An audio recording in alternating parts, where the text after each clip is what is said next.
Hey guys, Steven here, Fanatic Perspective.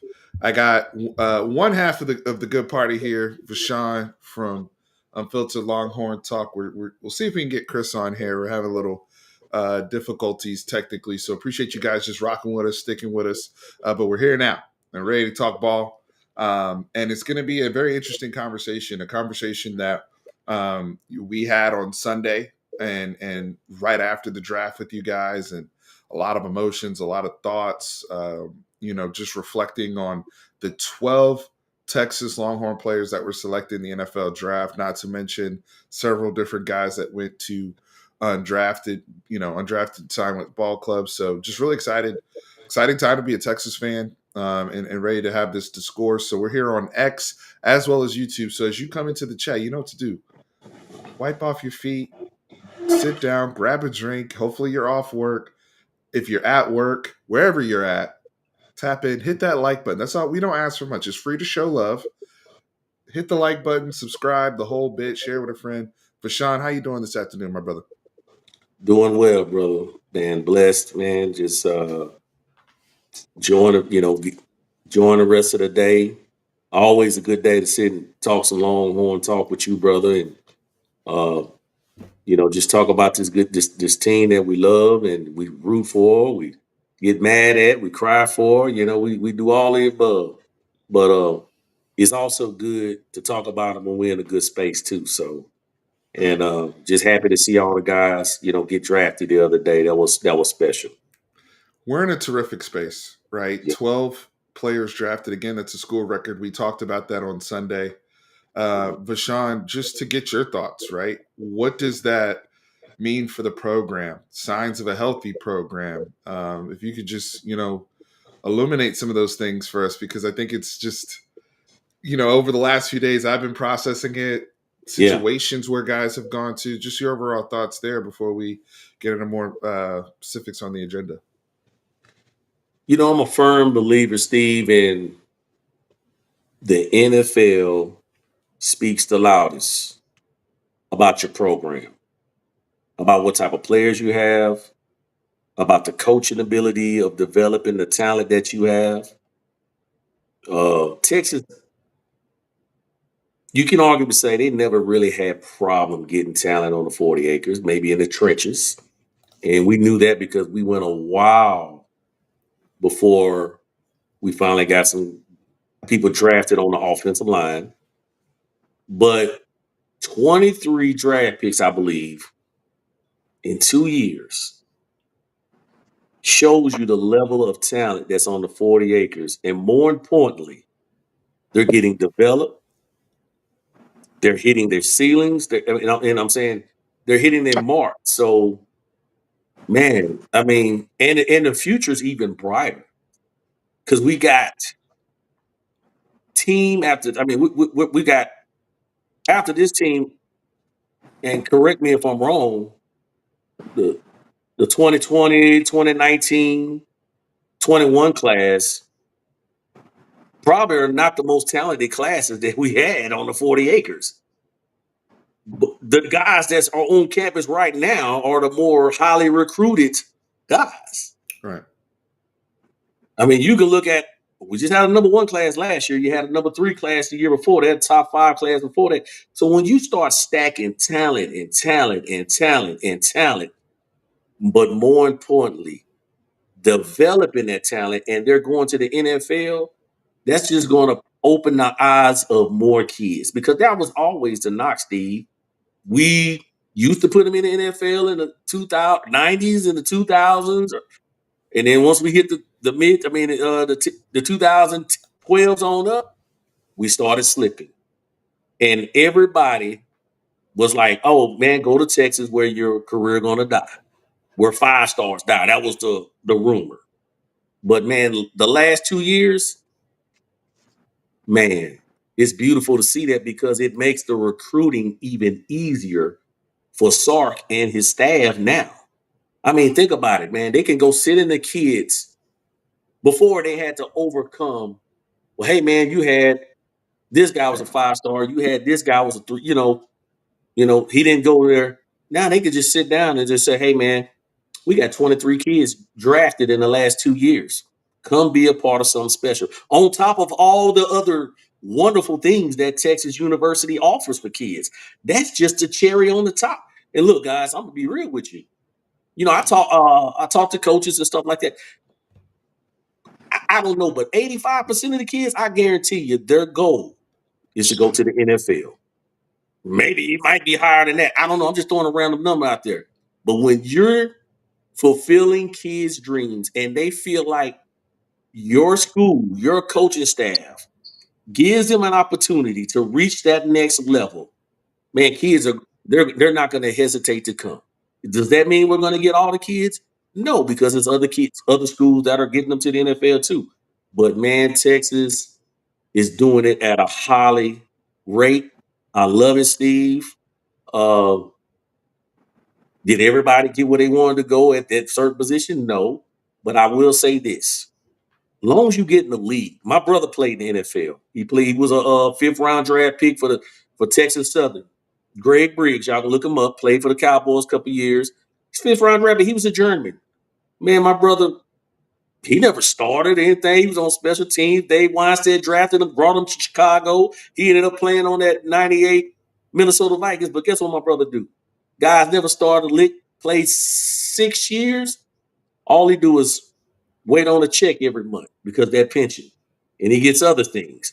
So the look, guys, does do everybody have to be a superstar in the NFL? No, it's really just getting there, making it, getting your fourth, getting that second contract, and then doing whatever else with that money to better your life and your family. And I'm all for it, man. And I just love it. I love seeing Longhorns winning, man. I love it. Even the undrafted free agents, Bender and all the guys that didn't get drafted, man, I'm rooting for them, you know. So yeah, man, It's Steve, funny yeah, you bring up the pension thing because I'm going to come back to that when we gotcha. talk about two particular players, especially when you consider people's injury history in college. I think there's certain factors that we don't, the average fan does not consider when making life changing adult decisions, even with things like NIL in the Yeah, picture. But that will be a little bit later. Chris, can you hear us okay? Oh yeah, I You hear good you on your just end? fine. I hear Perfect, you perfect, just fine. perfect. Yeah, man. So before we get into talking to our agenda, which is going to be Quinn, Cam, and then I want to kind of hit on Shedeur, what we were talking about earlier today in the group chat, which was a very spirited, passionate conversation. Oh I yeah. think we need to revisit that here publicly. But before we get there, just overall thoughts on this draft class, right? Your take. Again, 12 players drafted, 23 players drafted the last 2 years, and just where you fall on that in terms of signs and health of the program. All right. I missed the first couple of minutes, probably first 3-4 minutes of what was said, but just looking at the weekend and the last 2 years, heck man, the last 3 years, the last three drafts, and I was thinking of a couple of players over the years that we went after, like Garrett Wilson, Miles Garrett, Princely. I'm gonna mess up his last name, but I'm gonna try it anyway. It's Princely Umanmielen, who was ended up at Florida. We wanted. He's from Austin, grew up a Longhorn fan, wanted to go to Texas. All those guys have one thing in common. They said that Texas, players go there and you never hear from them anymore, you know? And that's something, it's not just the Tom Herman days. It's not just the Charlie Strong days. It goes back to the Mac days. Like me and Bashan have said on this platform many years, we didn't have a offensive lineman drafted from Tony Hill's 2007 to Connor Williams in 2000 18. yeah, I think so. That's a Yeah, long time for an offensive lineman. yeah, Kelvin Banks is our first round pick since Mike Williams, since 2002 draft. You know, I mean, these guys can't say that anymore. Obviously, I wish this could have been done years earlier, but I mean, I'm glad, and I don't wish Princely, any bad in his career. He made the right decision that he felt was for him. But I mean, a guy like that has to be sitting back thinking, man, I wish I would have. Man, I probably should have just went to Texas. He had ample opportunity to do it. I mean, especially with the portal being the way it is now, and he didn't do it. You know, I like what Sark is doing in recruiting. I mean, it's just like that. This is the easiest way to get guys in your school. You put them in the NFL. I am just. I mean, our future is so bright. Like it's there's not a player probably in the last 2 years. I mean, there's a couple defensive linemen that we've missed on, but I'm overall very happy with what pretty much every player we've gotten. We've probably gotten 98, 99% of the players over the last couple of years that we wanted. And man, for an organization, for a university, a football team, this is what you want. I like it, Chris. And one thing about Princely in particular, because he still got drafted this weekend as well. Yep. Oh, yeah. I forgot what team he went to, but he went in the mid rounds. Yeah. And he not only was vocal about it, he made a YouTube video about it, right? He put the content out there. He stated his reasons. I thought the brother was very articulate in his points at the time.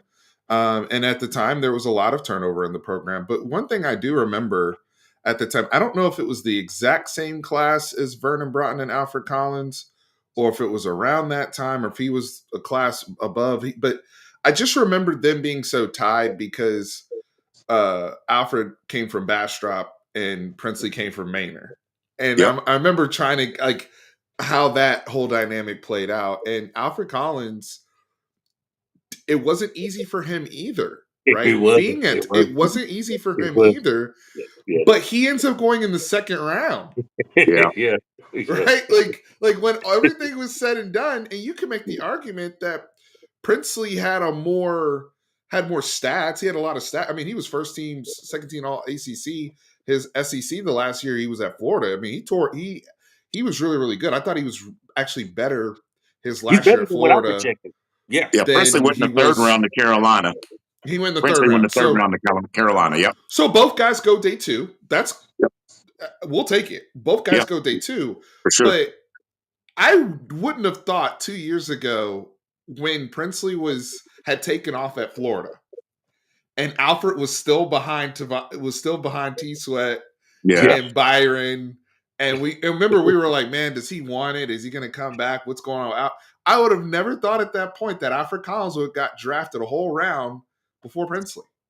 Yeah. Right.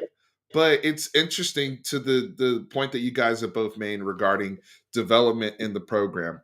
But look, we know where we're headed. I think, Vashon and I were talking offline right before you came on, Chris, and just leveling up with all the other big dogs in the room, the Georgias, the Ohio States, the Alabamas, the usual suspects that have been around the playoff conversation, even teams like Michigan, right, that we're looking to have our breakthrough to win that national championship. And I don't look at the last 2 years as a missed window at all. I look at it as this is the start to the party, just no different than Georgia.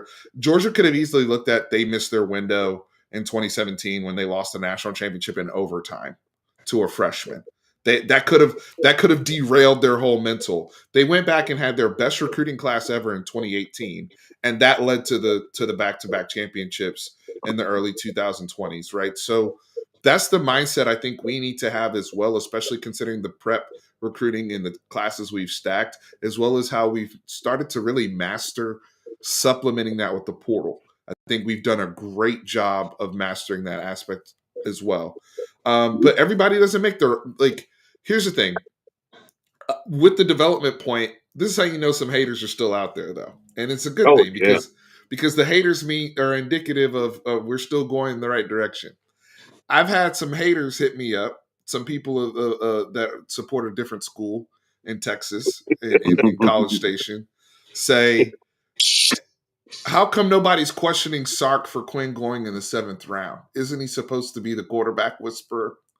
And I think I want to start with that point to lead us into where I want to go in terms of the overall conversation around Quinn Ewers' career, what was expected of him. We talked about this a little bit on Sunday, but I want to dive into it with you guys because it has been I've heard all sorts of opinions. But Vashawn, I'll start with you. All right. Quinn goes in the 7th round. What do you attribute his fall in the draft to? Nobody expected him to go there.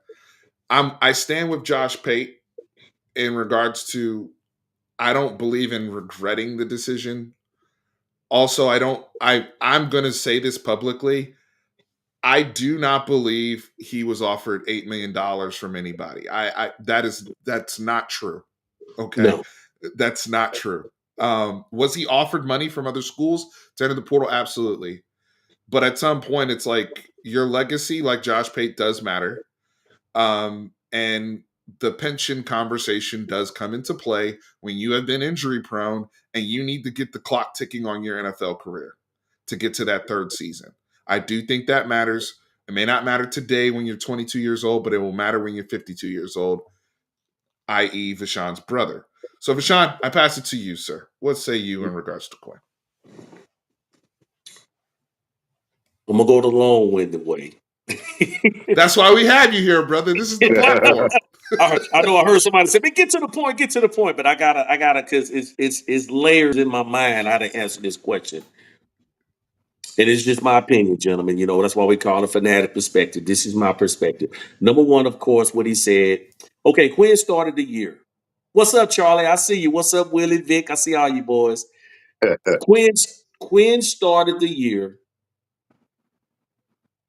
as a mock number 1 draft, right, guys? We all agree with that. We was looking at the it. First rounder. Yeah. First round. Mm-hmm. Man, I mean, surefire first round. He gets hurt. He was still in mock drafts. Matter of fact, Isaiah Bond, too. Ironically. He comes back. He kind of came back a little too early from what I've been hearing. He was playing hurt. Coach Williams, you know, the Georgia game happens, the first one. The first one. From that point, I think that's when I started seeing a few mock drafts knocking them out the first round. It wasn't always there. I mean, some of them had him still in there. Then his play was kind of iffy a little bit. And then from that point on, that's when I started seeing the slipping maybe. But then he had a pretty good SEC championship game. I mean, he lit Georgia up. 369 yards passed, and we cannot deny he pretty much carried us without a running game. Now, he had a turnover or two, but it was just him because he had no running game against Georgia. And then he had the great throw against Arizona State. I think personally, the injury history, he never cleaned up his footwork, and the inconsistency in the deep ball scared some NFL teams. I don't know. I'm not a GM. But let's really get to the other question. Because I see Vic and some of the other people asking that question. Steve, does it hurt what A&M and everybody else is saying? Does it hurt Sark's reputation as a quarterback whisperer? Well, let me answer it this way. Charlie brought up a good point about Mac Jones. He did get Mac Jones drafted in the first round. I will say this, guys. Yes, teams are going to negative recruit Texas. They're going to say, hey, man, this guy was a number 1 overall recruit. He had the perfect, he had 1,000 ratings, Steve. He left Ohio State. He left Ryan Day to go to Texas to be drafted in the first round. Let's be real. Schools are going to use that against Sark. They'd be stupid if they don't. But I know Sark's going to counter him with this. And I believe he will. If Quinn is what the NFL is saying he is, and that's if, I'm not saying he is, a 7th-round draft pick, he was a heck of a 7th-round draft pick, and I'm going to tell you why.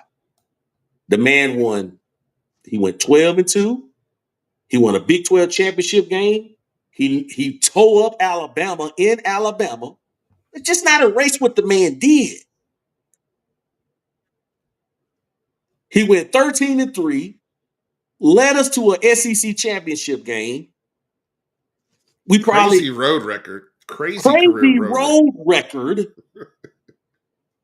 But we're talking about a 7th round pick. I'm using the NFL's criteria of grading Quinn. Because I don't agree with the NFL. And I'm gonna say that. I don't agree. I don't think he was a 7th round pick. I think Quinn was a top 5 quarterback, somewhere in the top 5, especially better than Tyler Show or whatever the heck. I definitely don't understand that one. But the point I'm making again is if Quinn is what they say he is, then Sark's still the quarterback whisperer. Because Sark, just took a 7th round pick according to the NFL and almost won the SEC championship with a 7th round quarterback who was basically Sark made him look better than what he was, if that's the case. But I really believe Quinn landed in the best position possible. And y'all hear me out and I'll be through. Tua, who was the backup quarterback behind Tua? Zach Wilson. Tua, I don't know if y'all looked at the Miami Dolphins roster. Tua and Zach Wilson. Quinn is the 3rd quarterback. Tua stays hurt. We all know Zach Wilson, 1st round, he been looking like a bust. And then you got Quinn Ewers. The coach over there, he's supposed to be a quarterback whisperer as well. Genius, whatever you want to call him. Tua doesn't have a strong arm, so they scheme around Tua's arm. Tua, we all know Tua just he floats it. Guess what Quinn does? Floats it. So the offense is going to fit Quinn. He doesn't really have two big quarterbacks that just blow you out the way to beat out. All Quinn got to do is sit back and learn, and I believe he'll have a great NFL career. I'm not going to sit up here and say, oh, he's going to be a starter for 10 years, but hey man, he'll take a Colt McCoy. Colt McCoy, how long did Colt McCoy play, Steve? Yeah, over 10 years. Yeah. Over 10 years, guys. 12, 13 seasons, 12, something like that. 13 years. You can play in the NFL on a team, be a backup, even get opportunities to start. As long as you get to that 2nd contract, that's all that matters. Chase Daniel, who's on Fox now, he played 14 seasons, I believe, because he's been talking a lot about this as well. I think it's a great point you bring up, Vashawn. A couple things before I get to Chris, because it's a lot I'm thinking about in terms of what you're saying, just in terms of the comments. So, Charlie's probing with the right questions here, Mm-hmm. right? How much do we put on the coaches? What is Milwee doing? How much is footwork? How much is the talent around Quinn? One of the things I said on Sunday was I do think that he got probably a negative knock, and I don't think this is on Sark. You can't put this on Sark because Sark put the whole roster together, and you maybe you divide what you put of Sark. Like Sark is a head coach, you can't blame it at all because the entire team is his, and he just got 12 people drafted. But Sark, the quarterback developer, maybe there's some questions. I don't know. But one of the things that the NFL definitely knocked Quinn on is you played with more Infinity Stones than anybody else in college, bro. Like everybody around you went to the league. And when we're evaluating Kelvin Banks' tape, we're seeing you fall down and trip over yourself getting sacked. When we're looking at Jaden Blue's tape in pass protection, and he's picking up a backer stone cold, and you have an opportunity to get out of there and you fall down, and like Bambi, like they're seeing those things when they're looking at other players. When they're looking at Matthew Golden, and people are asking questions about separation or lack thereof and all these type of things, but then they see him mossing somebody and they're like, wait a second, that ball should have been on him 3 seconds ago. Like, so those are the type of things. We were winning regardless. And there's more to it than that because you still needed a quarterback with a temperament to handle all that talent around him. You still needed a quarterback with a temperament to bring us back on the road in certain situations. to handle to get over the negative plays. Quinn was great at all that. The other thing that two more things I want to touch on that I'll hand it to Chris. Number one, Sark at the Touchdown Club press conference said exactly what Deshaun said. The Miami Dolphins, this is Sark's words. The Miami Dolphins are the closest offense to what I run here at Texas. So if he's literally in the most ideal scheme. And when you really watch the Dolphins play, one of the biggest misconceptions about the Dolphins is because they have Tyreek Hill and Jalen Waddle, people think they're just vertical. Mm-hmm. No, it is heavy screen game. It is a lot of misdirection. It is built off play action. The run guard, Mike McDaniel himself, and then they throw deep crossers and deep posts. But they don't just run 9 routes the entire game and spreading like some other people. That's not their MO at all. They're very similar. The ball handling in the backfield is very similar to Texas. The other thing too is Hall of Fame college football. When I brought up the pension, I'm just bringing it as one of the points to add to that.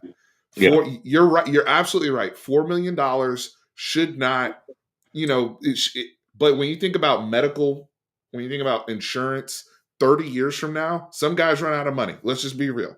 Okay. We got people, all sorts of different situations.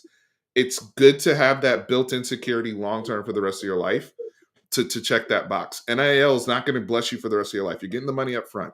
Should you take care of the money? Yes, but it's on you. So I'm just that's an additional benefit, but that's not my entire case to just go and leave college, by the way. I just want to make that clear. But Chris, same conversation. Where do you fall on this, sir? Okay.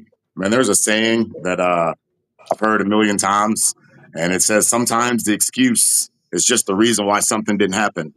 I feel like on my messenger with friends across, the world, or just, different group messages, like I'm the one that's always defending Quinn, and a lot of these people are not Texas fans. I mean, they're just from the outsiders looking, well, man, if you guys would have played Arch, if you guys would have done this with Arch, this, that, the other.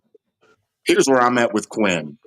All right. And I'm going to try to wrap it up without being long-winded, because I know we have a lot of topics to get to. But here's where I'm at with that. So basically, from his senior year of high school, he never got a chance to have his senior year. We all know about that. He went to Ohio State, did his thing, was there for a summer and a semester, decided to come to Texas,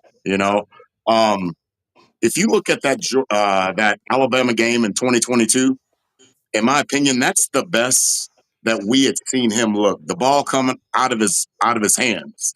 You look at that deep out, that 7 route he ran to Jordan Winnington when he's on one hash, and he completes that 18 to 20 yard pass, but that threw it 35 yards because he's on the other hash.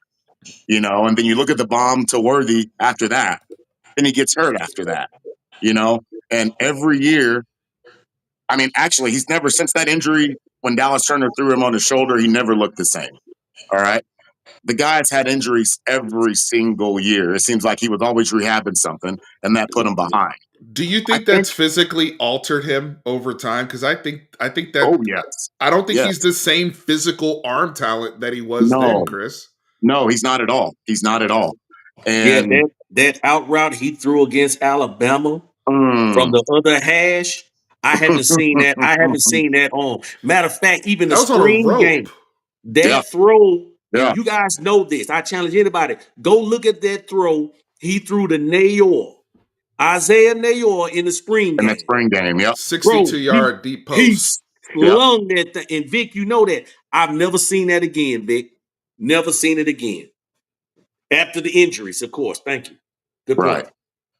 But basically, he never got himself healthy. He never got back to where, his peak was. And we've talked about this in past, shows, but we know everybody hadn't seen all of our shows. So I mean, I'm gonna have to go back and go into that. But I mean, he basically never got back ever to where he needed to be.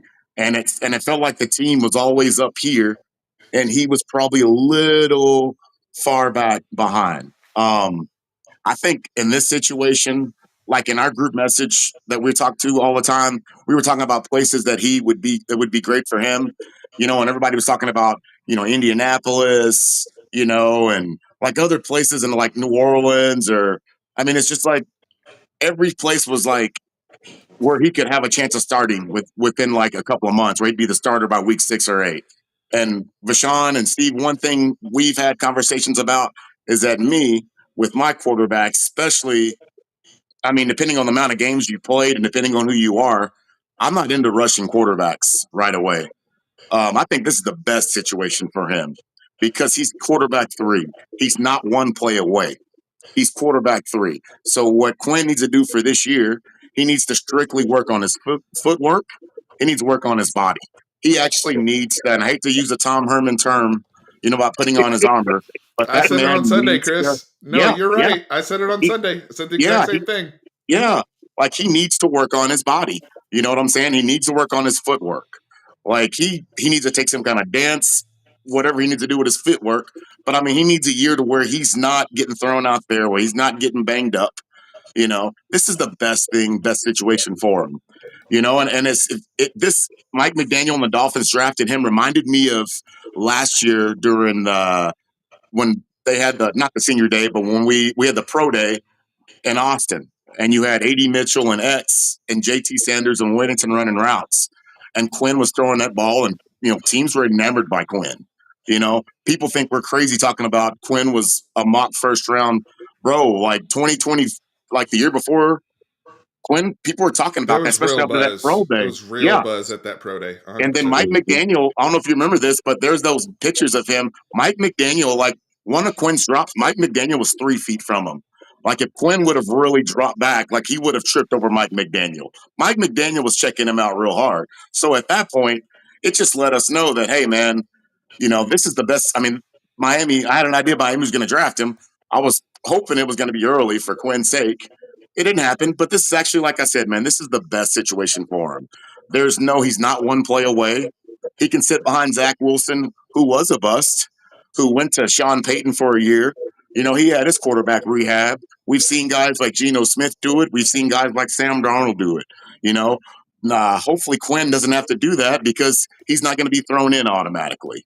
I don't know. And let's pause right there though. Okay. Right, with the NFL, and I want to talk about this because it could segue us into Shedeur, but I want to finish with the Shedeur Dion stuff last. Okay. But the NFL, I do think we learned a valuable lesson this draft cycle in terms of, and I think it kind of started last year, and I don't think we really peep game on it, but because we had big quarterback names in this draft that fell. You think about Will Howard was a national championship quarterback who's 6'4", 236. He went in the 6th round. Quinn went in the 7th round. Shedeur went in the 5th round. Kyle McCord, who led the NCAA in passing and played at Ohio State, went in the 6th round. Those are guys that typically, I believe, just say 2022, 2023 draft, same resume, they go in the 2nd, 3rd round anyway. Mm-hmm. I think what we saw was a referendum on experience and just overall, if you are not in the plans to be our starter within the next year or two, then we're going to draft all the other positions and we'll get to that on the back end. And I think one of the things is Brock Purdy. What San Francisco did with Brock Purdy at the end of the 7th round, and it's like, look, we either have something or we don't, but we're going to find out without having to spend any money. And if he's something, then great. He only has to wait 4 years till he gets paid. Brock Purdy, that's why this journey is not over for any of these dudes. This applies to everybody because Brock Purdy about to get $50 million. Whether you like him or not, he's about to get paid, and it's coming soon. Okay? Yes.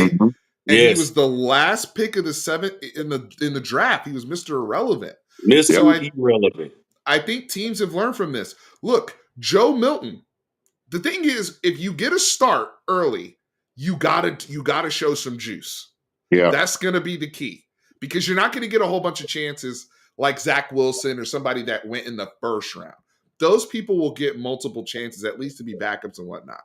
But I use Joe Milton as an example. Wasn't he a 6th or 7th round pick to the Patriots last year? And then he was so good in that Bills game that he screwed up their draft. That was not supposed to happen. They were supposed to lose that game. So that was another reason why they fired Mayo so quickly. So like, what the heck is this? But no, Joe Milton got in that game against the Bills, and it was like he looked like freaking Cam Newton all of a sudden. Yeah, he did. And now he gets what? The Cowboys traded for him. He is now viewed as a developmental asset, right? So you show juice. The Dolphins a couple years ago, Skylar Thompson started a playoff game, y'all. Yep. Listen to me. Quinn Ewers didn't he start a game against Skylar Thompson in college, if I'm not mistaken, when he was at Kansas State? Or was that? I think that's I think that was Martinez and Will Howard. Yeah. And Will Howard. Skylar was Sam. Okay. Skylar was Sam. But my point is with Skylar Thompson, it's like I think he was a 7th round pick. And he had to play because Tua's freaking injury prone.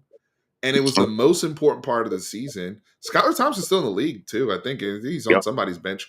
But if you show, some of these guys are gonna get the opportunity.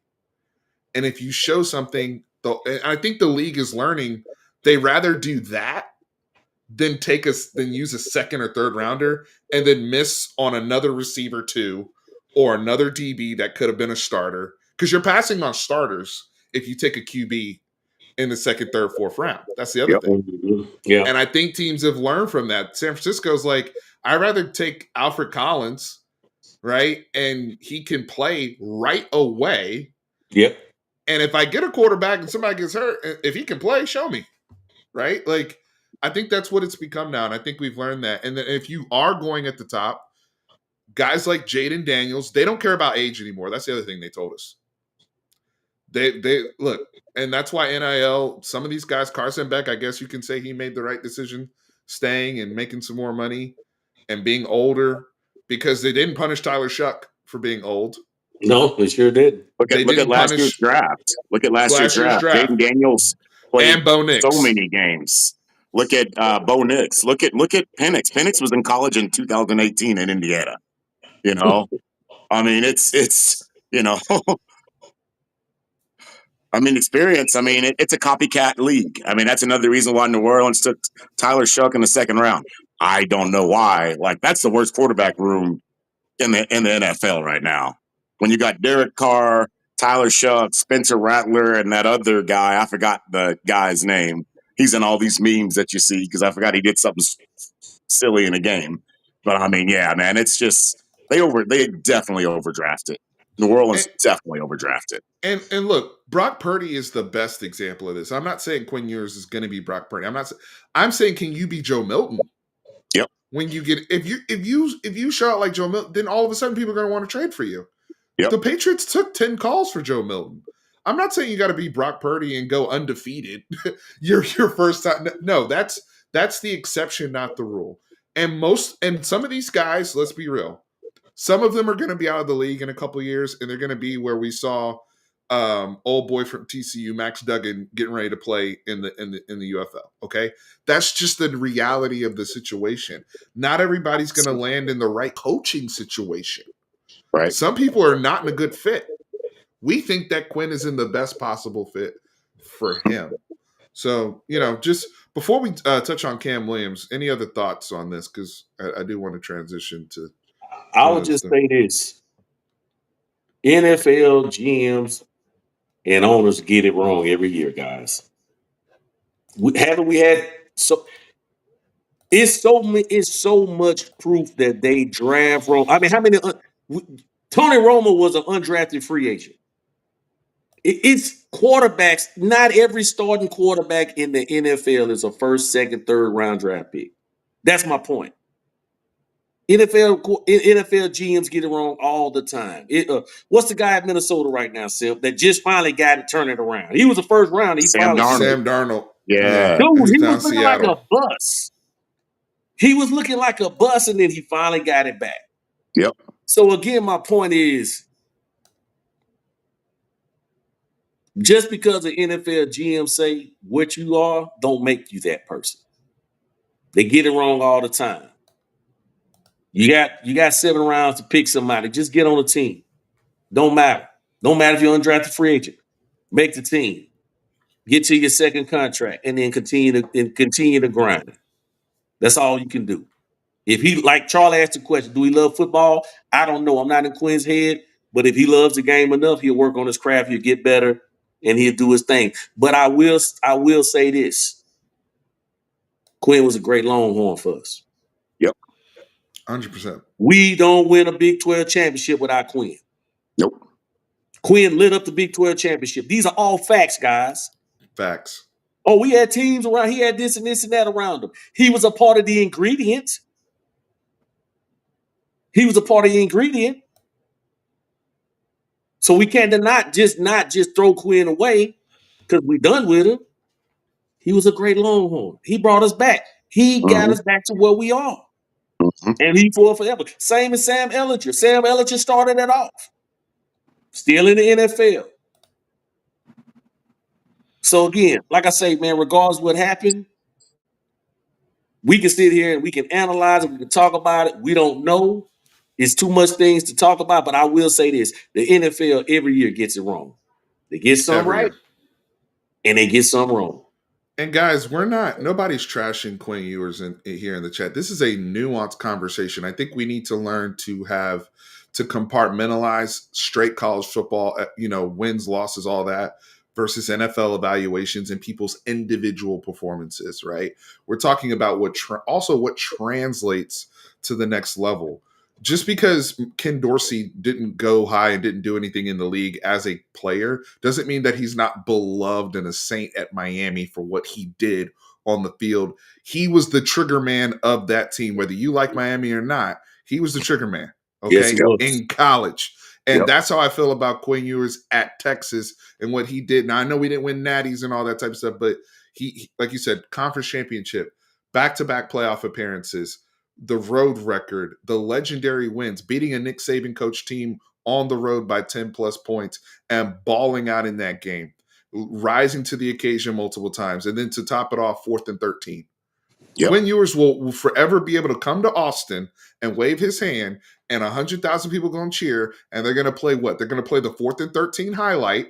And you're going to hear golden and all the type of stuff. And we're all going to feel great as we're older in life.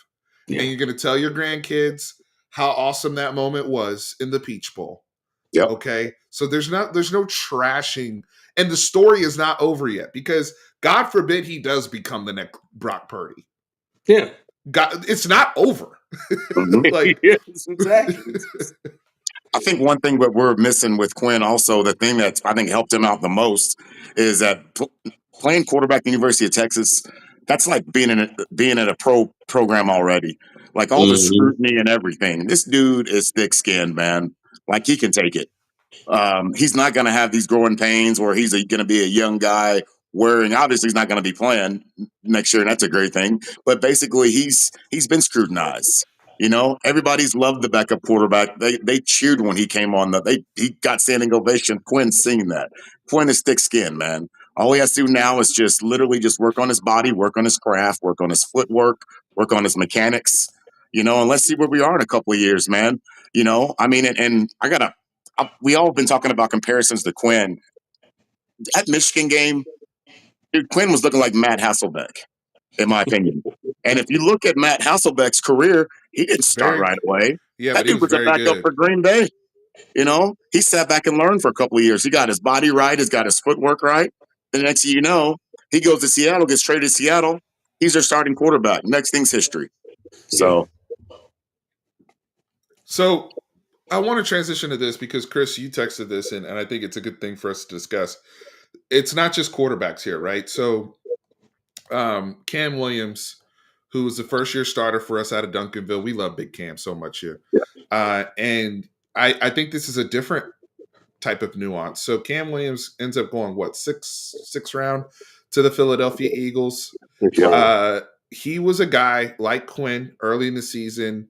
People were really excited, first-year starter, but we knew there was a lot of buzz about Cam Williams because he did start a game for Christian Jones in the 2023 season. The raw size, him being more of that bully type that we've been looking for, that you ideally want as a persona for your right tackle, jumped in there and started for us. And at the beginning of the year was very, very highly regarded. Now, we know that he suffered an injury. and was never really fully the same. On top of the growing pains, right? Grabby, penalties.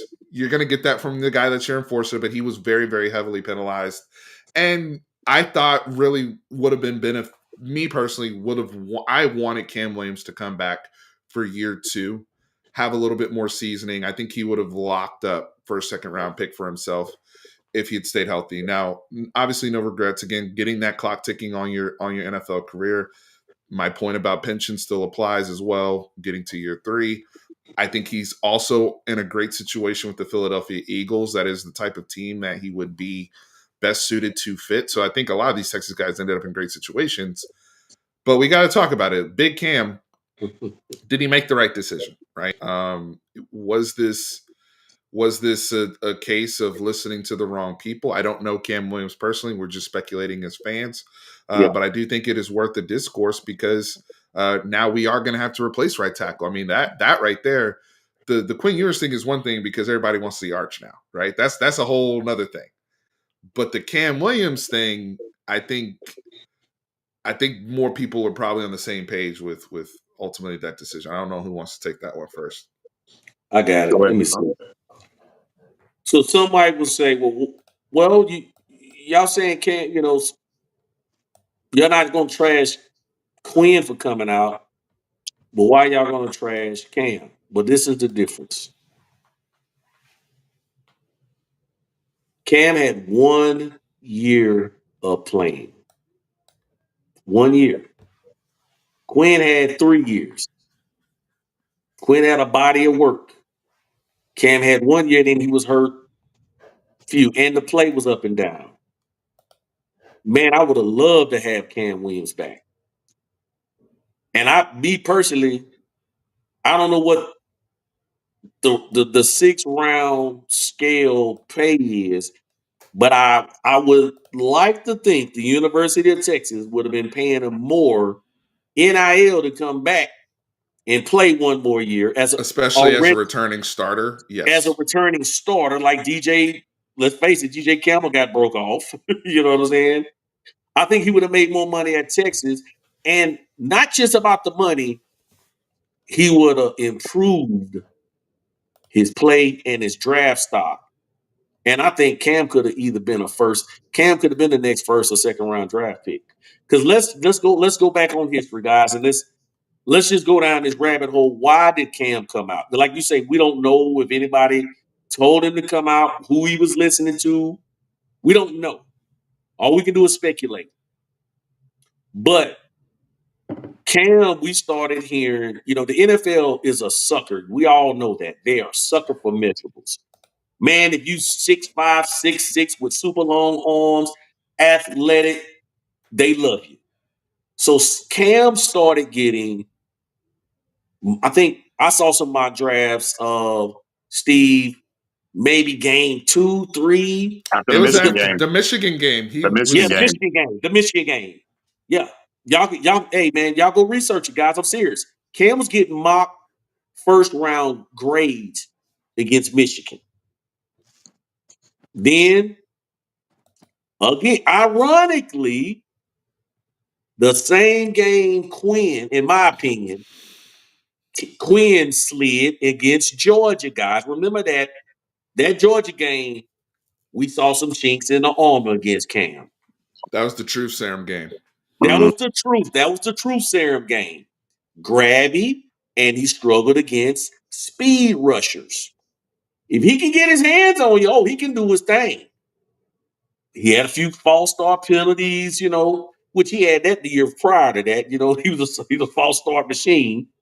But that's when I noticed, I started hearing a little rumblings, mock drafts. Is he a second rounder? Is he a third rounder? Is he potentially a first rounder? I just think his play, it just went up and down. Some games he looks like you say, when you got that body type, you got that coaching from Flood, but you just don't put it all the way together. And then he gets hurt. He gets hurt, and I think he comes back and he plays hurt. He just wasn't the same. And of course, we already know the rest is history against Ohio State. He gave up the big sack that sealed the game. And just me personally, he struggled against the speed rushers. And the NFL, you're going to see way better speed rushers than what you see in college. You might see one every week. You're going to see even on the strong side position, you're going to see balanced guys that can, that can speed rush and they can set the edge within the run game. Hey, So let's take it a step further, Rashawn. Let's talk a little go ball here, right? So he back. got boosted up after the Michigan game because if you remember that Michigan game, they had Mason Graham and Kenneth Grant on the interior, two guys that went in the first 14 picks of the Mm-hmm. draft this year, by the way. Then on the outside, they had Rayshon Benny and Josiah Stewart. Yeah. And so he gets matched up mostly, I believe, against from our call against Rayshon Benny most of the game. And Benny was more of a power guy. Benny ended up going off and causing Ohio State all sorts of problems. But against us, he handled Benny's power so well. And that was that to where he got mocked into the first round, even though he had all those false starts in the Michigan game. Yeah. Because he was freaking mauling people when we were onside, right? Yeah. And so juxtapose that to the Georgia game when we run into who? Jalen Walker and Michael Williams, two more dudes that also went in the top 15 picks. Yeah. Right. Bingo. Yeah. But they're Somebody doesn't belong completely there. different type of player Yeah. than the Michigan people, right? So I think it was really interesting. That is. But yeah, just get back to the like you just said, brother. He one thing I know, and look, we all down. We know the NFL gets it wrong, but one thing I know, when they get to digging up film on you, they're not going to watch highlights. That's not what NFL GMs. I mean, if you are a scout, if you just watch You're not a highlights, scout if you're watching highlights. if you're not a scout, if you watch highlights, they watch the whole game. And as a fan, sometimes we're looking over here, over there, over there. When they're thinking about considering drafting a guy, they're looking directly at that guy. They see everything that's going on. And if you go back, I usually rewatch most of the games because it's the off season. I'm going to go pay attention a little more to Cam. I've seen some stuff, but again, I just think it was bad advice because he started sliding as the year went on. I really believe he should have came back. I'm all for kids getting paid. Don't get me wrong. Go get your money, dude. Strike the iron wires hot. But I also believe a scout, one of his agents, somebody close to him should have said, "Hey, man, we getting some draft. Cam might, he might be a day 3 pick. Cam got the skill set to be a day 1 or a day 2 pick." And to me, I think he cost himself some money, and and I know he would have made the money at Texas because Texas, they broke off DJ Campbell. I know they would have broke Cam off. So Can we also be real right now, fellas? Yeah. And I haven't said this on this channel, but it just came to mind as you were talking about people in their circle. Mm-hmm. I'm going to separate Texas right now. I'm all for integration and whatnot, but we're going to segregate the team real quick. Have you noticed that the defensive people were more patient and the defensive people that were rewarded for their patience? Alfred Collins and Vernon Broughton were rewarded for their patience. Jahdae Barron was the last person that decided to come back after he really, really thought long and hard about the league, and he had a draftable grade, but he was not comfortable when his people in his camp told him, "Hey, you probably day 2, day 3, brother. Let's be real. They don't know if you can play out." They told him what he can't do, and he came back, right? And Broughton came back, and Alfred Collins came back, and Andrew Makuba came here because he also had a draftable grade at Clemson, but it wasn't the grade he was looking for. He comes here and he becomes a second round pick. I just noticed that all the people on the defense, and it's not a coincidence that the defense was so good last year too with these individuals. And it's not that we were bad on offense or anything like that, but the people that slid were mostly the guys on the offensive side of the ball that maybe could have considered coming back. I'm not saying everybody made a bad decision, but it's just something to think about.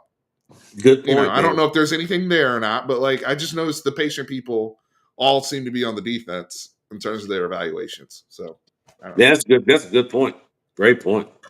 So as of 2024, your average 6th-round pick that made teams signed a 4-year, $4.2 million contract. So $1 million a year, roughly, for a 6th-rounder. My thing with Cam, and I've talked about this with you guys before in the past, I would have liked to see him play guard. But I mean, either way, I mean, he's, he did great at tackle too. I think him coming back would have been the best thing for him, because let's say he came back, played well, had 2 years of film, but then he got hurt again. There's 2 years of film on him. There's not, hey, this guy's looked good for, 9 out of, the 14 games, 10 out of 14 games he was in. There's more film, True. But just looking at the Philadelphia standpoint with that, just to get it off of Texas for a second, man, Howie Roseman is the GM of the year, bro. Like, I mean, when in doubt, when you don't know what to take, when you're drafting into the first round, take the best SEC defender available. This year, Jihad Campbell, best linebacker in the draft. And they got him for look at- Jaden Daniels too, by the way. Yes. Perfect. Yes. Look at the past years where they took the big boy that slid, they got in a car wreck or whatever. Jalen Carter. Look at the the MVP nose of their defense. Look at the nose guard that they took. Jordan Davis. Yeah. I mean, it's just Nolan when in doubt. Smith, who fell for the Nolan knee Smith. injury. I mean, could you see Anthony Hill next year? Because the way the middle linebackers are being devalued, kind of like running backs. Couldn't you see them not having anybody, not knowing who they're going to take? And Anthony Hill, I mean, look how many pass rushers they would have if they had added Anthony Hill. These guys in the 6th round don't know who to take. Oh, let me just take Cam Williams, this guy who dominated at tackle in the SEC. I mean, I'm a Dallas Cowboys fan, and that's just discouraging. They casually took Smile Munden in the 5th round, who was a former 5-star top 30 player. Who's great coverage linebacker. Who's a great coverage linebacker at Georgia last year. Yep. Just casually took him. Like, I don't know. It just blows my mind how they draft over everybody else. But that also goes to show you the discrepancy in the league of certain organizations versus others, which is why you can't put all of this on the player's lap. Like Vashawn brought up Sam Darnold earlier. I'm convinced Sam Darnold in another universe, he would have been just fine when he got drafted if he had gone to a competent organization. He did not go to a competent organization. Nope. And then on top of that, it was an incompetent organization in a very difficult media market. That's a bad combo. A defensive head coach. Like, I'm convinced Geno Smith has a different trajectory. Because obviously these guys can play NFL football. Like, it's not them. It was the situation they were in. Yep. And some people had to learn. Some people are hard-headed. I was watching a video of Baker Mayfield today sharing his testimony. I was doing some faith type stuff. And he said, honestly, I'm probably not the guy today that I am now in Tampa Bay. If I hadn't have failed, I needed to fail probably to get to realize what I needed and wanted. So there's those situations too of players. But I think a lot of guys just end up in some really bad situations. So, sometimes you're blessed. And now a guy like Jahdae Barron, I think, is blessed both ways. I think he's blessed to go to a really strong organization in Denver, and he got picked early. Mm-hmm. That's the bet. That's what you want, right? He's on a playoff team right off the bat. He gets to play with Patrick Surtain and one of the best teams in the business. So, now some guys are gonna go somewhere and struggle. Like, I don't know what New Orleans. Like, I'm worried about Kelvin and Vernon in New Orleans, not as individual players. I think they will help the organization, but right now the Saints look gross to me. I'm sorry. That organization, I don't know what they're doing. Like, I don't know if Kellen Moore is going to work down there. Like, we'll see. Like, that's something to pay attention to. Like, Kelvin Banks is probably going to have to block for Tyler Shuck next season. Derek Carr's not going to play. that shoulder is cooked. Like, I'm just curious, right? And so these are things we gotta also take into account when looking at guys at the next level. Speaking of next level, I think it is time for the conversation we were having that was very spirited today in the group chat. And I think anytime people bring up Shedeur and Prime and the NFL draft, I think somebody said it's become the civil rights debate of our time, and all this. It's like, wow. The way Mel Kiper was acting on TV, and just, I mean, it became, even in my household, like my wife and I were talking about it was just very, very, like, I don't know. I think I know why, in terms of just the uniqueness of Shedeur not just being a second generation kid, but a black kid that is from in a very unique situation, right? And the son of Dion Sanders, and the spotlight that's been on him since Jackson State, since then going to Colorado, and it is a very unique situation, and it's a combination of nepotism, race, Dion Sanders, the NFL, aka the good old boys club sometimes, and sometimes the understanding of this is a professional environment and this isn't what you're used to. Where do y'all want to begin this conversation? Because I know we had some very differing opinions in the group chat about this. So I don't know who wants to start with the Shedeur talk. You want me to take it, or do you want it, Rashawn? You want me to take it? Yeah, Or do you... I got it. I'm gonna give my take on it. Okay. Okay. So, like again, guys, these are opinions on the matter. I like to look at history of what's happened before. Try to compare the situation to players in the past. Number one, let me start by saying this: was Shedeur a top 5 quarterback, top 3 quarterback? Yeah, I believe so. In my opinion, but I'm not an NFL GM. You know what I'm saying? But I will say this. Reports are starting to come out, guys, and look, we don't know if they're all true or not. That's another thing. We just don't have all the information. They have reports. I read one report, said he was disinterested in the interview. And now, look, this is all allegedly. Another report, he FaceTimed during the interview, Had the allegedly. AirPods in. He Yeah. had the AirPods in the interview, allegedly. But let's talk about what we know. Prime is prime. Prime always was arrogant. Prime had but Prime was a dog. And when I mean he's arguably one of the best probably in my opinion, the best cornerback to play the game, cover wise for sure. But not to mention the baseball player, two-way athlete, all that. Athlete, all of that stuff. If those reports, and that's what I'm saying, guys, we don't know. I'm just going based on what the rumors are. If those reports are true, and I heard the argument, well, other players have been arrogant before, and they have. Cam Newton has come into the league arrogant. He still went number 1 overall. Who else? Kyler Murray. Man, people couldn't even stand Kyler Murray. Y'all know that.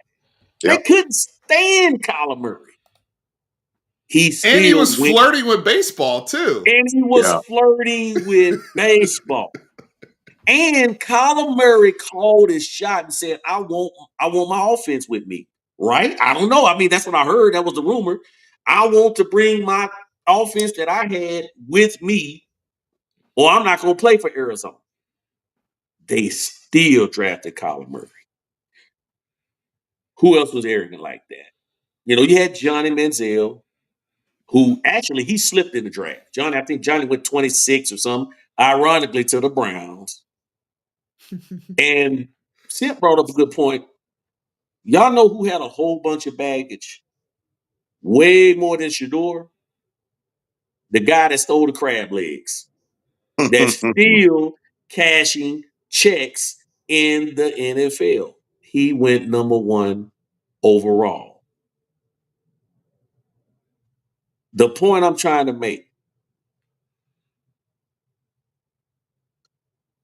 if even with Shadeur's bad, well, let me say this first. Cam Newton, with all his baggage, I don't believe, I didn't ever hear that. I don't think he had a bad interview or whatever the case. Jameis Winston, same thing. I don't think he went into interviews allegedly with these type of issues. Kyler Murray, with even his bad attitude, I don't think he did those type of things. My point I'm going with, Steve and Simp, is Shedeur is a good quarterback, but he's not better than a Cam Newton, a Michael Vick, none of those type of guys where you can overlook a bad interview. And on top of the layers with Dion Sanders as your dad, sometimes they got a love and hate relationship. I think that's the reason why he slid. Some teams were turned off by it. But I guarantee you, if Shedeur was 6'5" and can run a 4.4 40 with a cannon of an arm, he would have still went in the first round, in my opinion, because it's too many examples of bad character guys before Shedeur. Still, and black. I just named all of these guys. They're all black quarterbacks. The league's probably 60%, 60, 40, whatever. They still would have drafted him if he had those measurables. I don't know. That's just my take on it. It's my opinion on it.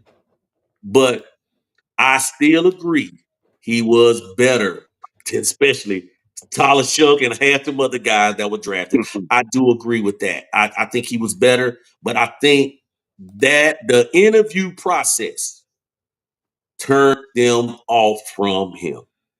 And Charlie just said that all of them could run.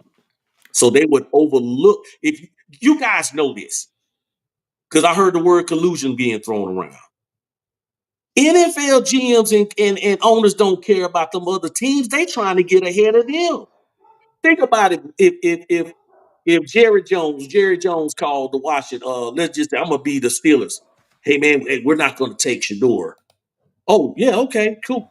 If the Steelers wanted Shedeur, and guys, Pittsburgh, the Steelers organization, with Mike Tomlin as their head coach, needs a quarterback. They don't even know if what's the name going to play for them. Let me tell you something about the Steelers organization. One of the most black, African American friendly organizations in the whole NFL. The Steelers organization, Mike Tomlin is the head coach. When I saw them pass, I said, oh no, it's something going on. Something turned them off. We really will never know until it all comes out in the end. Yep. But that's all I got, guys. Just, like I said, we're just making opinions. Yep. Yeah, no, you're spot. I think that's a well said, especially considering the Rooney Rule. All the Steelers have been one. They have a very liberal owner. You know, and you think politically. I mean, most of the owners in the league are more conservative base. You know, now even politically, it you know, the president tweeted in favor of Shedeur, right? Right. So it's not even like that's why I'm saying this is such a very interesting conversation, because to me it was an intersection of race, nepotism, money. I think there's two other things politics, right? But I think there's two other things we got to factor in. NIL and generations. Like this is a true Gen Z quarterback. Like when people think about, I think that's why some of these dudes are starting to favor the older guys more. It used to be if you were a young dude, if you were like 20 or 21, and had like a good year or whatever, the NFL would love you because of your upside and potential and whatnot. And now it's like, nah, they want you to have some seasoning. They want you to have some time in. If you're married, even better. Like if you're more stable, like that just seems to be the wave right now. But when you think of like a lot of the modern day Gen Z athlete that is collecting a lot of NIL money in college, they're not coming to the table necessarily broke or in need of like, I'm desperate for any single thing. Like they do think they have more leverage, I think. And I think it's an interesting discourse, and I think Shedeur brings a lot of that energy to the table. But Vashawn, your point about his measurables, it's funny. I was looking on Twitter and somebody said that I've always said that Shedeur got his mom's hips. Like he didn't get Dion's. And then somebody else on Twitter was like, when you watch the brother run in the open field, he looks like he's pregnant. Like it looks like a pregnant woman running. I've always heard these jokes, but it's kind of true. Like he's not what you like. He's a cerebral point guard in the pocket. He's gonna beat you with his arm and his mind. And I will say this because I watch a lot of QB school. I really like what JT O'Sullivan does on his YouTube channel. He has said that in his opinion, Shedeur is the most technically polished quarterback in this class. When he thinks of traditional mechanics, footwork, and when the pocket is clean, throwing the football. And one of the reasons why Shadeur's completion percentage was he threw a lot of screens and all that, but even if you look at the throws down the field, he was tough. Like they like the old school tough quarterbacks. They don't just run away from the rush all the time. He would stand in there and deliver, and I think that's why a lot of guys in the locker room rock with Shedeur. If you look at the Browns players, if you look at the NFL players that were doing the watch celebration when he was in college, like dudes like that type of quarterback that's just going to stand in there and not be afraid and all that. So I think it's just such a nuanced conversation. I don't think it's one thing. But Chris, what say you, man? All What right, turn? I got some stuff on this, but here's my thing with this. Bring the heat. So he's Dion's son, and I know Vashawn was talking about like Michael Vick or Cam Newton and everything. And to a lot of people, it's so weird seeing an African American quarterback who's a drop back passer, who doesn't run a 4.5, who doesn't run a 4.3. This guy is a straight drop back passer. That's what he is, I mean, and it's just it's Dion's son. You think he's going to at least run a healthy 40? No, not at all. He's not that guy. He's not that guy at all. But speaking of what you guys are talking about with like the things that supposedly happened during the combine and some of these interviews, I'm going to go a little further back, guys. I'm going to go on things that happened during the season over the last couple of years. First time I saw Shedeur play at Jackson State a little bit, but the first time seeing him play against TCU and we knew what the three high safety look did to us. Seeing that guy master that, have patience with it, seeing what they did that first year, them line up in the trip sets, seeing that guy play against Division I against the hardest defense that's stumping everybody. It's stumping, Patrick Mahomes. I was just like, wow, I like what I see out of this guy. I like everything I see. He's Dion's son. He's probably a little flashy, but whatever, man. Like I was liking everything I was seeing in the beginning. That year, though, everybody's giving Colorado the hype. Everybody's just like, you guys are going to be good. You guys are going to be this or that. There's certain things that happened during the season. I talked about this a little bit in the chat, but I just want to go through a little quick timeline. Colorado State game. Norvell makes the comment about, the glasses, he doesn't, speak with his glasses on inside or whatever that comment he made against Dion. After the game, they shook hands. They're great. Two black head coaches. Dion even said the guy's an African-American head coach trying to win. I don't have anything against that guy at all. He was fine. They were fine. They shake hands.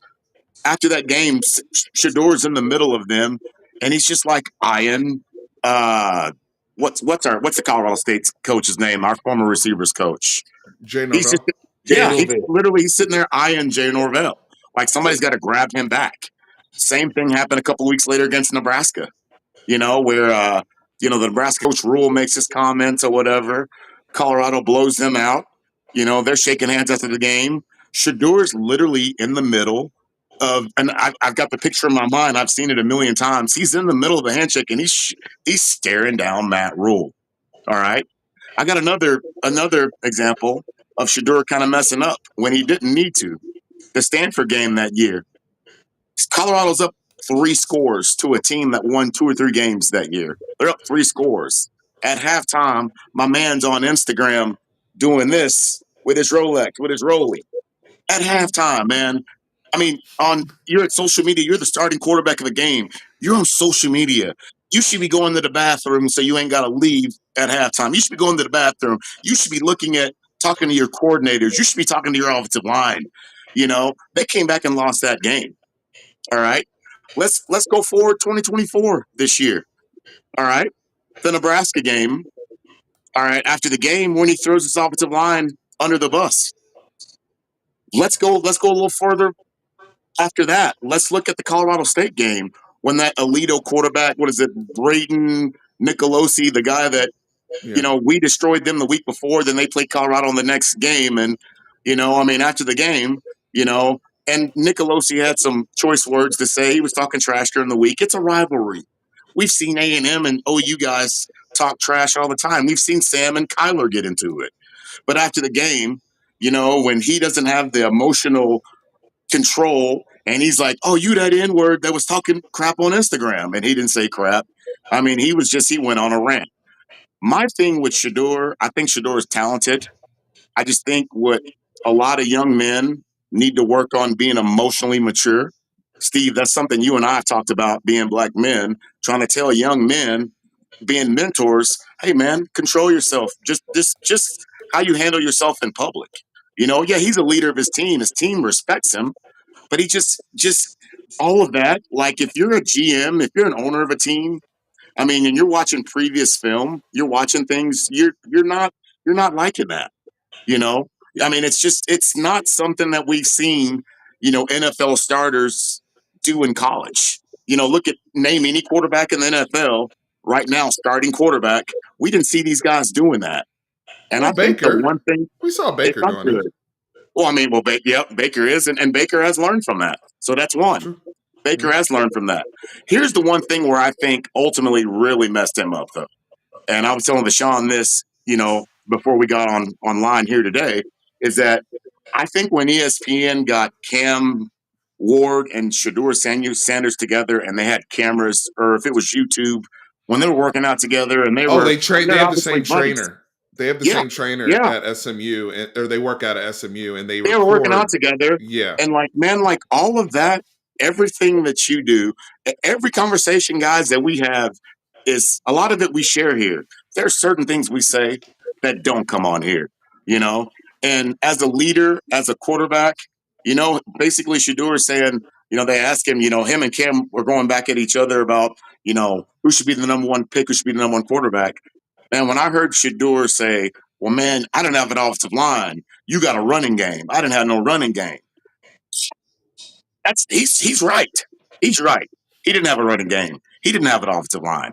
And ultimately, the thing that's going to hold Dion back is him going into the portal every year and for offensive line and not developing, not going to the high schools and recruiting high school offensive linemen.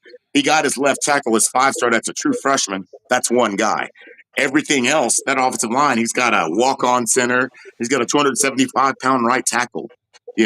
But when you're the leader, when you're the quarterback, when you're the leader of men, and I love Shedeur, man. I really love him. I don't, he's fun to watch to me. But when you're a leader of men, there's just certain things you can't say in you're a public. leader. You just can't say, man. Like everybody else can see it, but you can't say it. You have to, you deflect. You take the blame when you're the leader, and like I said, that they didn't help him out at all, and somehow Cam Ward, who quit on his team in the bowl game, in the second half of the game decided he didn't want to play.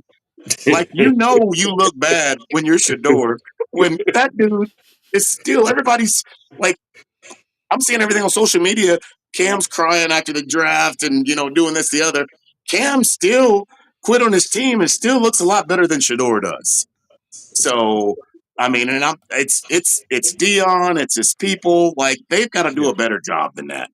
Ultimately, they have to do a better job than that. You I just do can't. think there's a lot of lessons learned here, Chris. Oh, To most your Yep. point with Yeah. Dion and understanding, being connected with the process of it's not him, right?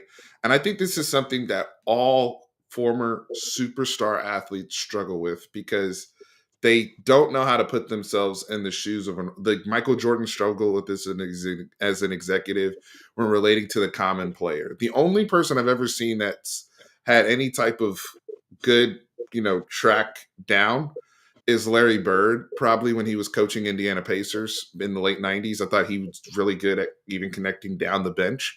But Dion, and now Dion's getting there. I think Dion's learning, and I Yeah. think he will learn. We've already seen Prime adapt, even going from Jackson State, how things were handled there, to Colorado from year 1 to year 2 at Colorado. I do think he's learning, but I do think somebody brought up the agent situation in the chat, or lack thereof. You heard Shiloh kind of poke at it. By the way, Shiloh is the total glue in the family. By He the really way, Yeah, is. he is. Yeah, Shiloh, Yeah. he's a character. unbelievable Shiloh content this weekend. Yeah, When he's a Yeah. he character. said, when he told his dad, he's like, you it's your nonsense that's getting us dropped in this draft. We're firing you and getting our own agent. And he told Shedeur, he was like, man, if they doing this to you, what the hell are they gonna do to me? Like, so Shiloh's a fool. he's Yeah, a Yeah. fool, man. But yeah, that's another brother where I'm like, man, you guys keep your light, man. Don't let anybody dim your light, because they are good kids. It's just the advice and the direction. I do agree, Chris. Dion, and it's hard because he had other kids drafted this weekend that were not Travis and Dion, or not Travis and Shedeur. So he still has to work with the NFL for his job to Yep. get his kids to the next level. And I do think that Dion's going to feel some type of way, because he's like, dude, y'all gave me bad information. Y'all were not keeping it 100 with me when it came to Shedeur and how this whole thing was going to play out. And I think that is a point of frustration to Dion's point, because he's like, dude, none of you were honest with your board but you're going to come to me and ask about my other kids and want me to sell you on these guys. Like, y'all came to my pro day. You came to Colorado. We hosted everybody. None of these reports were leaking out about people's AirPods being in there, all this type of stuff. Like, everything just seemed to leak literally with like 48 hours before the draft. Like, all this stuff came out. yeah. I do remember hearing because the combine's late February. Yeah. I do remember hearing that he did not interview well. I that was consistent. Yeah. But it was never he's crashing in the mock drafts. No one, like, Yeah. people that are tapped into the league, right? Like, that were like, no, these teams interested. This team, we could see him falling to here, but no further than here. You didn't hear he's all like. I also pay attention to Vegas. His over-under draft point was at 8 for months until the last week, and it goes to 21 and a half. Mm. Mm. You see what I'm What saying? Vegas? Mhm. Yeah, What what did changed? Vegas know? What did Vegas know? Yep. Yeah. Follow the money, right? So I do think that's interesting as well. And I think Dion, but, just to, kind of put a bow on this too, I mean, of the long-term ramifications, it doesn't matter now. You really don't. I He think the needed to throw at the situation, combine. He needed to throw.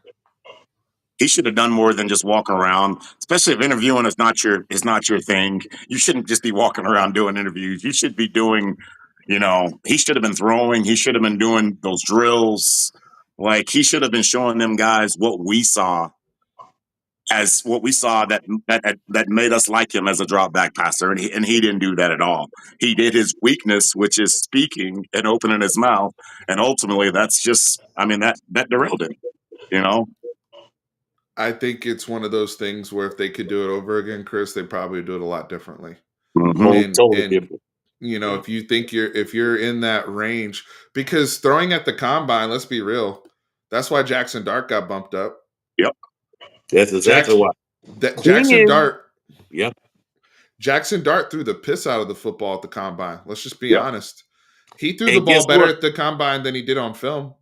Yep. And Quinn hurt his stock at Pro Day. Quinn's Remember, pro day was not his Yeah. Pro Day was bad, guys. It was not good. Remember, he got tired. His arm got tired and everything. yeah. Yeah. Quinn's pro day wasn't good. It wasn't. The more the ball was Yeah. floating. Yep. It was so opposite of what. That's why I was like still holding on to Quinn being a first round pick, because I'm like, he lit it up at pro day in 2023 for Yep. Yeah. Xavier Worthy and them. Yep. And that's how we know that the injuries have taken their toll on Quinn's body, 100%, Yeah. right?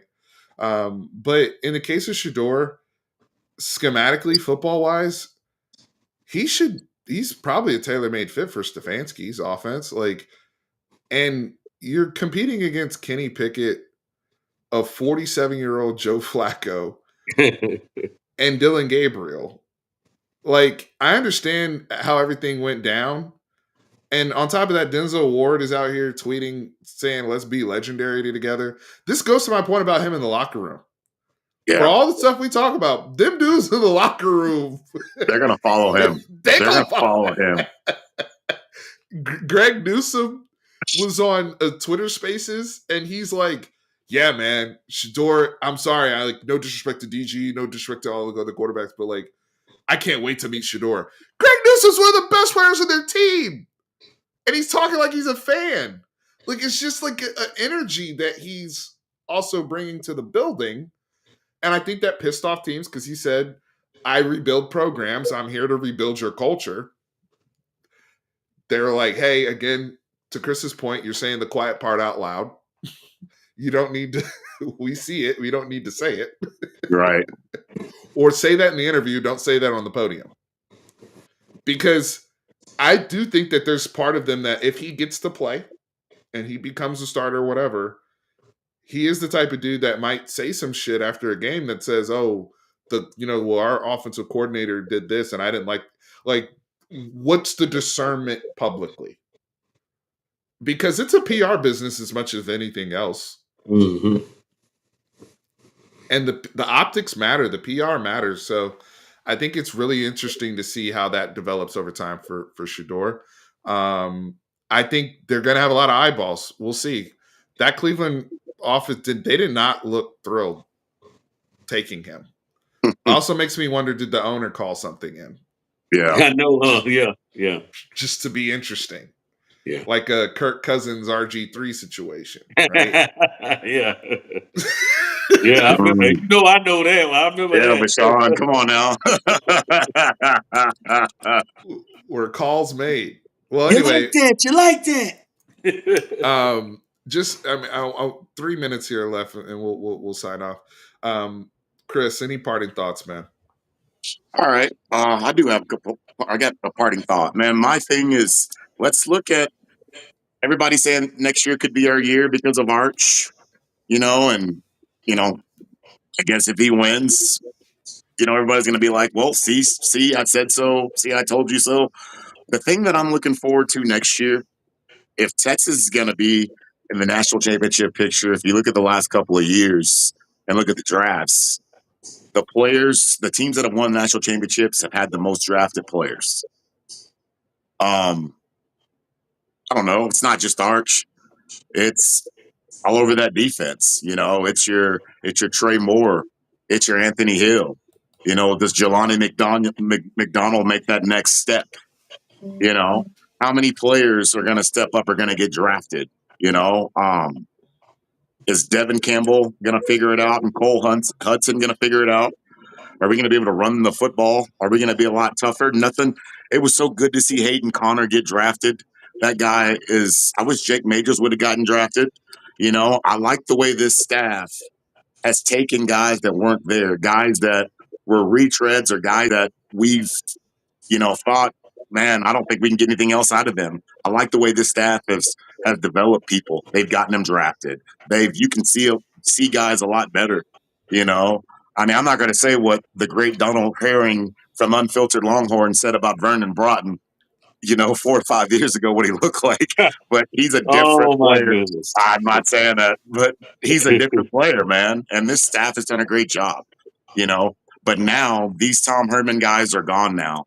it's all. I mean, it's all our guys. It's all Sark's guys now. So I'm just interested to see, who steps up, who's ready.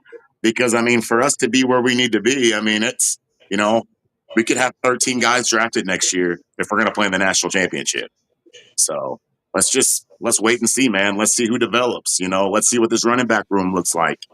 I want to see if Baxter can come back and we can get a two back personnel with Baxter and Weisner. I think 2025. I mean, I think our secondary. Everybody's worried about our secondary. We're worried about our secondary this year because we didn't know if Jade could play. The outside. I think the thing that's going to help our secondary this year is our pass rush. I think this is going to be the best pass rush we've probably seen in the history of the University of Texas. Like we have rushers coming from all over the field. And I think that pass rush is going to help that secondary out. But only time will tell, man. Well, Chris, I want to get your thoughts here real quick. Gilbo, kind of following the path of Jade, moving from star to outside, most likely. What are your quick thoughts there? If he can stay healthy and get back to the player that we saw in 2022 before he got hurt, I think it can happen, man. He's just got to put in that work. Jade, I think that guy's going to 180. I mean, if you look at since we started seeing him play in 22, I mean, the guy's he's always been a player. He's I guess 2022 he led the team in tackles behind the line of scrimmage. I mean, for a corner, I mean, for a that's amazing. That's normally a linebacker. But we just wasn't sure what he was going to do. He's gotten better, and he's such a leader. I'm just interested to see if Gilbo can do the things that Jade did. If he's committed to his craft like Jade did. One thing that makes Jade so good, and I want to see if Gilbo can do this, is film study. Man, that sucker Jade Barron studies film like a coach would and should, which makes him be able to react to plays like he does a little quicker. Like he's on top of those things, man. I'm interested to see. I think Gilbo can do it, but if he can't, next man up, man. We got guys. We got Kobe Black. We got Ward O'Mac. We got guys. We got Santana Wilson. I mean, I think Shout he out can to do Kobe it. Black. His older brother got drafted, by the way. Yep. Oh, that's what's up. Yep. I appreciate it, Chris. What say you, Vashawn? Man, I was just going to say everybody's really starting at ground zero. Ohio State lost a lot of people. Georgia lost a lot of people. A&M lost a lot of people. So it's really once a coach gets to Texas hadn't been in this position. Let's just be real. We hadn't had a coach in year 5 since 2012, since Mac Brown. And that's crazy to say that. It's 2025. This is the first time since 2012 we had a coach in year 5. To me, things only get better. It's just like a marriage. A marriage, you start on a roller coaster. Once you get up to that 5, 10, whatever it is, it all starts going down, just like a roller coaster. Well, that's about like what start building the program. 5-7, 8-4, 12-2, 13-3. Oh, we get to the top. Then it starts getting on cruise control. The key is you got to keep it on that. So the recruiting gets easier as you put guys in the pros, as you winning and playing for SEC championships. I think it just only gets better. All I'm saying that to say, it's just only going to get better from here. Sark looks like he knows what he's doing when it comes to hiring the right position coaches. This staff, and I was telling somebody, this staff, even I know we lost some dogs on the just left, but this staff might even be better. Who knows? I mean, you bring in Dwayne Akina back, and he just coaching, calling the secondary, coaching safeties. You got all of these new guys coming in. They're hungry. I mean, it's a difference. It's a difference when you're a losing program and the coach is a lame duck coach coaching trying to go out and find guys to man your staff. Texas, aka now, is coaches are like, oh, I want to go be a part of that. Coach, Texas can help me get to my next career. So it's a lot easier for coaches to pick up that phone call. Hey man, won't you come part be our staff? I just lost a guy to the NFL. Or I just lost this guy to the NFL. Hey man, coaches are coming. So, bro, when you get to year 5, to me, and you've been winning, not losing, it's not like he's on a hot seat. Man, it's gonna take off. That's all I got, bro. It's gonna take off. Y'all just sit back and watch it. For those concerned about Arch, don't be. Year 3 in a Sark coach offense.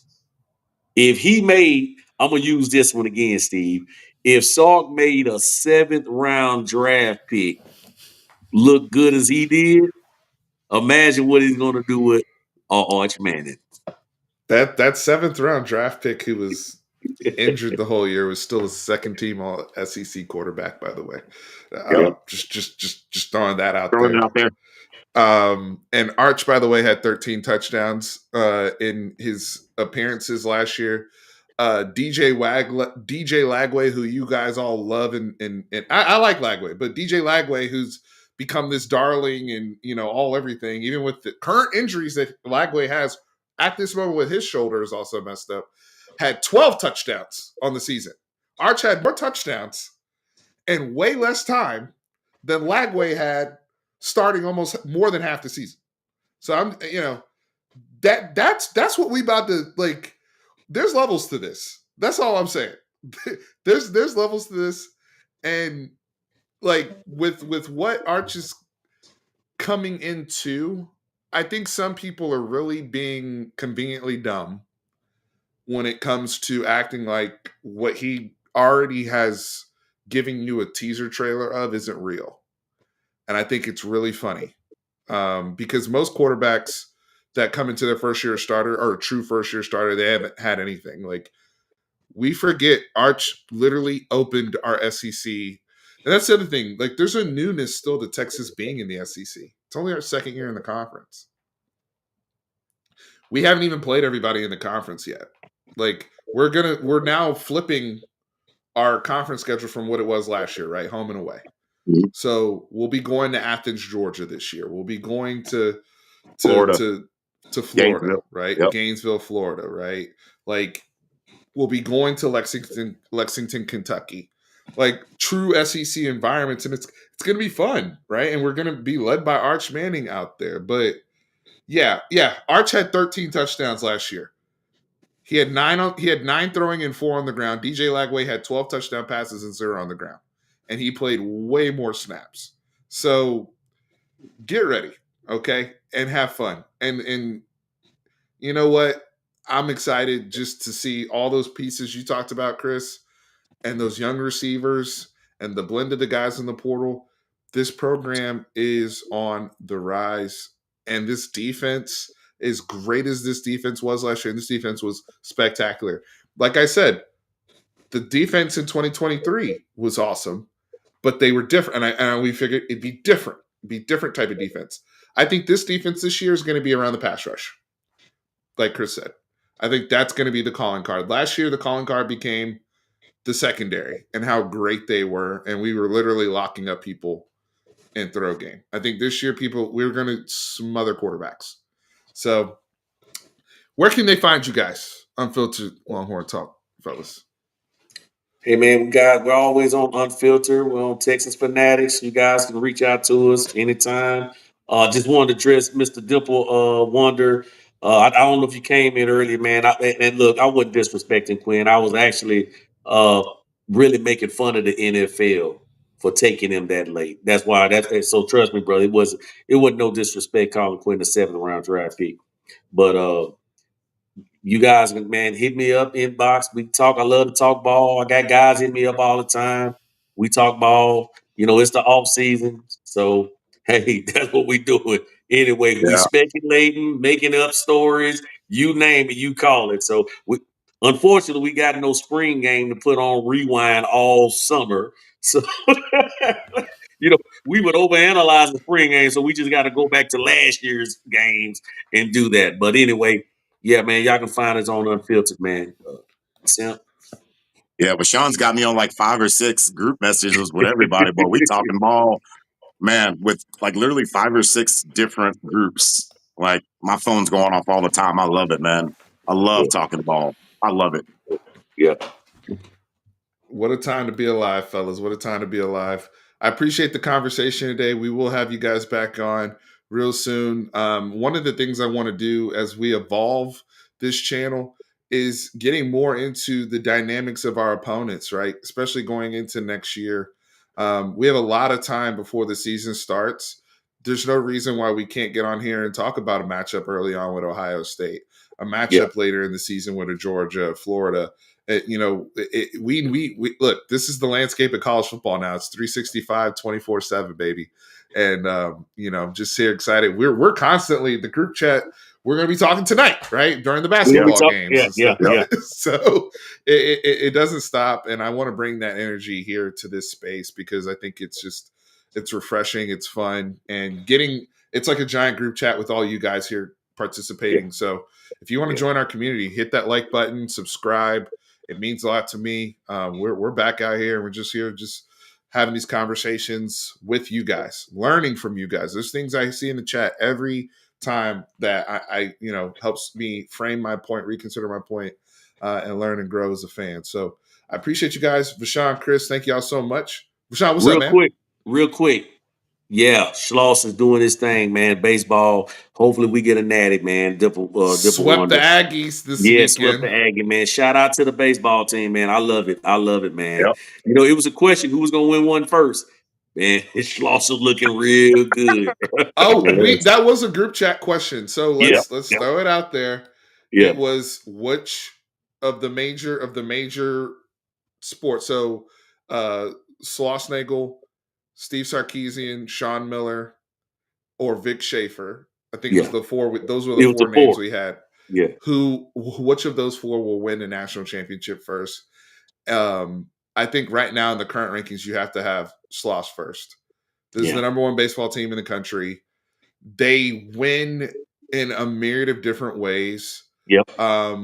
They're not perfect, but even with they had the pitcher go out after the first inning, and they still come back and get middle relief to buy him time to get the bat swinging. Great bullpen game. Yeah. And in one-run games, in tight situations, they just get it done.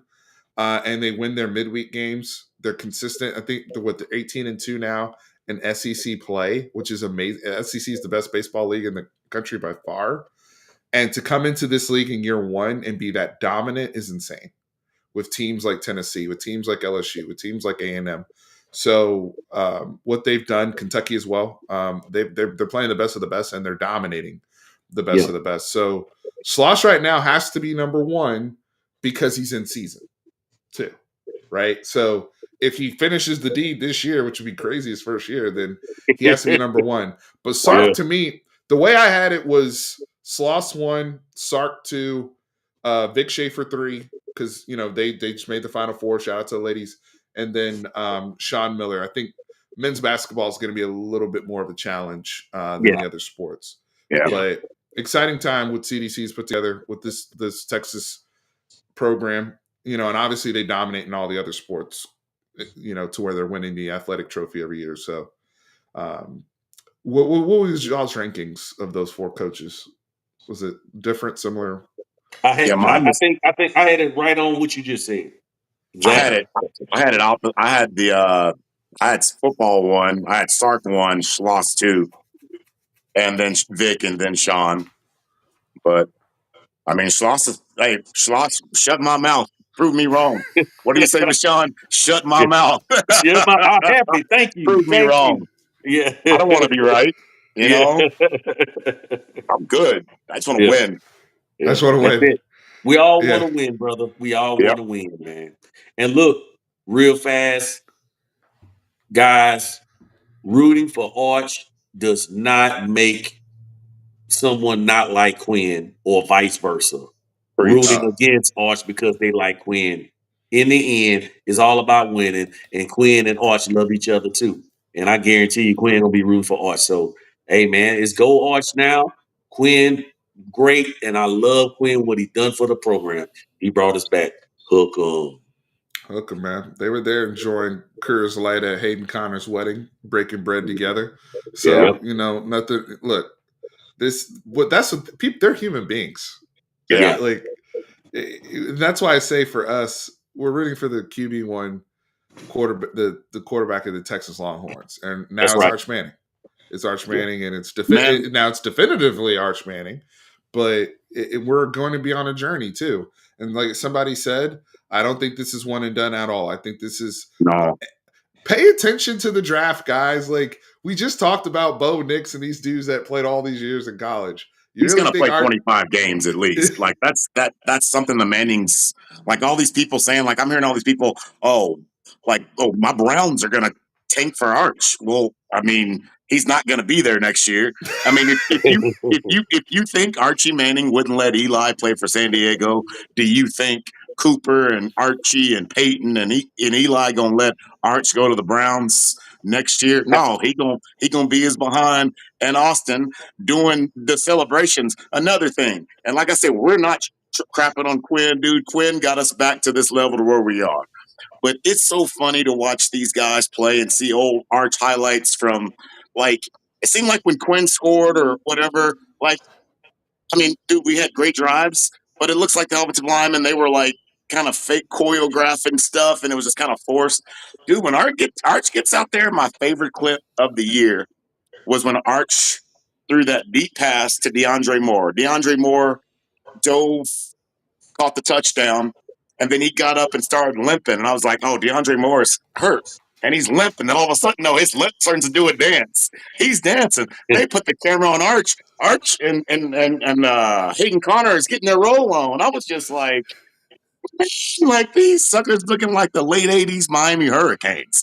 And that's our guy from the boot, Arch Manning. He's not your normal guy from the boot. He's not your normal Manning. It's going to be fun watching Texas. I just hope we don't get like celebration penalties because, boy, these guys, like, man, me being a brother, I like excitable stuff like that. I like celebrations. I like dances. I like, when they score, I like that. And then you got a white dude doing this with them, bro. This is going to be a fun year. Manning. You have a Gen Z Manning. Yes. From New Orleans. Yes. I gotta He's say got this. some seasoning with it, brother.